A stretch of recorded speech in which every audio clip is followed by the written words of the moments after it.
An organisation that knows a thing or two about FIFA is Transparency International. It drew up a report into FIFA around 4 years ago, talking specifically about corruption and essentially about the lack of transparency.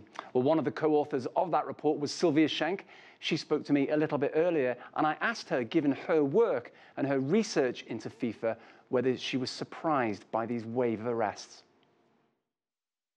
Well, we knew that investigations were going on in the US, and we knew that it is about what happened with Chuck Blatter, that's a former general secretary of the US Federation for Football, and some other officials within CONCACAF, the Continental Federation or Association in North America and the Caribbean. So I'm not surprised that something came out of it right now.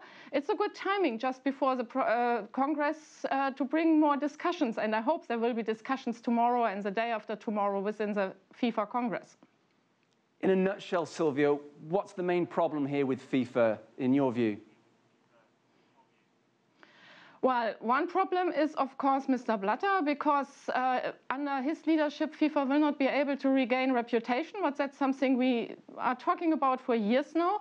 But just to change Mr. Blatter and have somebody new at the top that will be better for symbolizing that a new way is gone by FIFA, but that will not change everything. So there's still some problems within FIFA structure itself, but then you have corruption problems in quite many countries in the world, and all these countries have national football organizations, and the presidents of these national football organizations will not be very integer persons. So part of the problem is the international corruption all over the world, and as long as this is as bad as it is, FIFA will face problems whoever will lead it. So we have to see that FIFA itself can only change some parts of the problem. Other parts are political problems in different countries.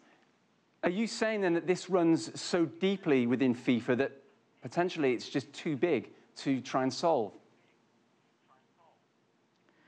Well, it's a problem not just in FIFA. We have it in other international sports. There are sport organizations who, from my perspective, are worse than FIFA.